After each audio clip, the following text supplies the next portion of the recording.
Hello, good day everyone. Welcome to our second quarter. This time we will be having once again a synchronous class, okay? So I have here a question. When you hear the word computer, what comes to your mind? So probably some of you would think that a computer is a machine which computes, diba? Because it has the root word compute.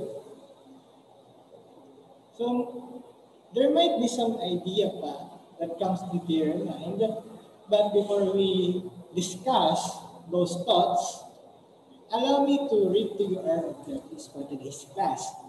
Okay? So after today's class, you would be able to first identify the types of computers and also be able to explain the purpose of each type.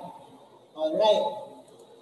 So I have here pictures of devices which we consider as computer. As what you can see, they vary in sizes.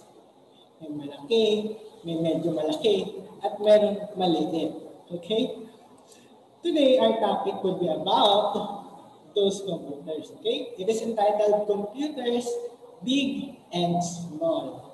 Okay? So yan, aside from those devices na pinakita ko sa inyo kanina, marami pang itsura at size ng computer. As what you can see in your screen. So those are types of computers. Pero meron lang siyang three main types. And what are those? First is the mainframe computers. Second is what we call microcomputer. And lastly, we have what we call mobile devices. Okay? We'll discuss them one by one. Let's go first with the mainframe computers. Okay? So that's how a mainframe computer looks like. Alright? So ano ba yung mainframe computer? This type of computer is used by large companies to serve their customers. For example, ATM machines. Okay? ATM machines in the country are linked to their bank's powerful mainframe computer. Okay? So, as what you can see, halimbawa, if you will go sa mga mall, your parents have what we call ATM cards. And there are ATM machines in almost everywhere kapag nasa mall ka. So, having that card and that ATM machine, your parents can access their account kahit hindi sila magpupunta sa bangko mismo.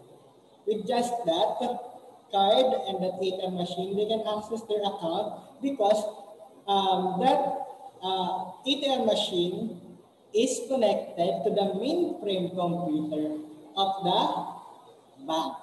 Okay? So, ganyan kalalaki yung mga mainframe computers natin. Okay? And they are linked to so many ATM machines sa ating country. Okay? Aside from mainframe computers, we also have what we call microcomputers. Okay?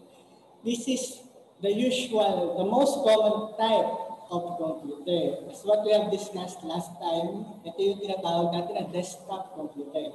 And it has four basic parts, namely the monitor, the keyboard, the mouse, and the CPU. Aside from that, we also consider this thing as a microcomputer. Okay? So this is a laptop. This is smaller than a desktop computer. And it is portable. Meaning, the user can easily carry around. Kahit saan ka magpunta, you can bring your laptop with you. Okay? Lastly, we have what we call mobile devices. Okay?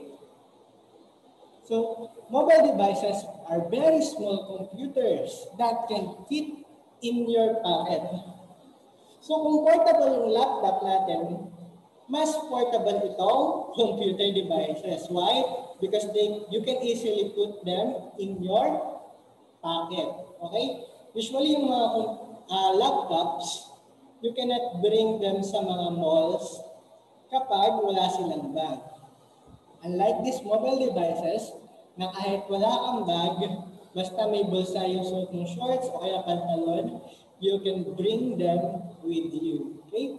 The most common type is what we call smartphone. Probably most of your parents already have this. It is a cell phone that also works like a computer. So there are software sa computer na pwede nyo ma-open doon, ma-access doon. You can also do some functions na diniscuss din natin last time, like playing games, sending emails, na pwede mo rin magawa with these mobile devices. Okay? Aside from smartphone, part din ng mobile devices itong tinatawag natin na tablet. Okay?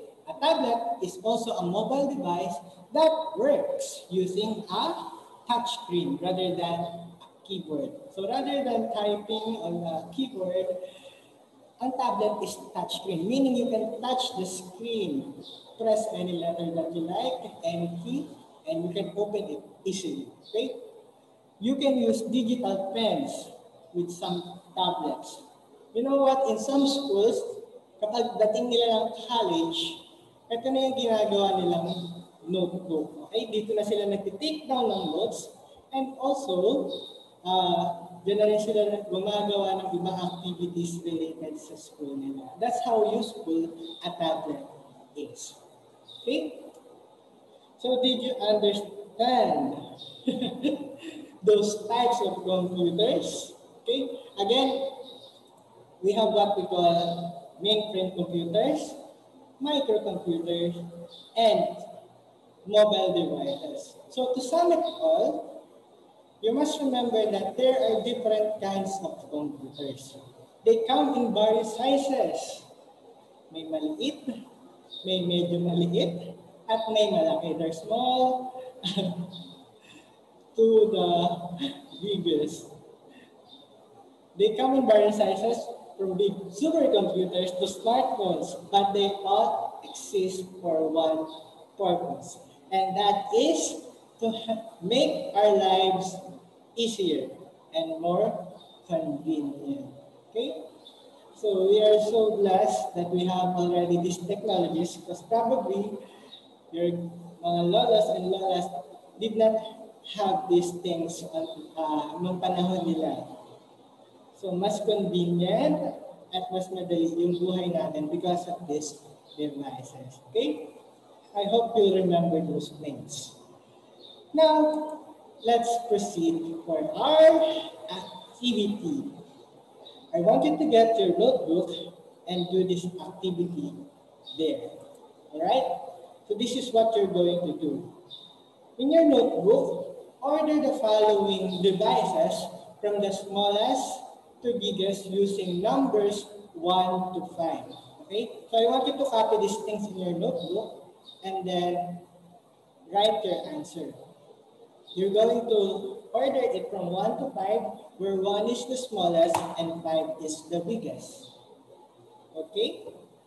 So if you have other questions regarding this matter, you can ask your parents to send me a message either through phone or through messenger, and teacher will try to answer your concerns.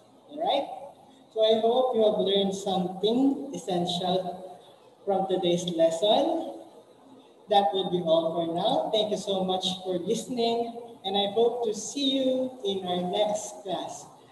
Goodbye, everyone. Thank you.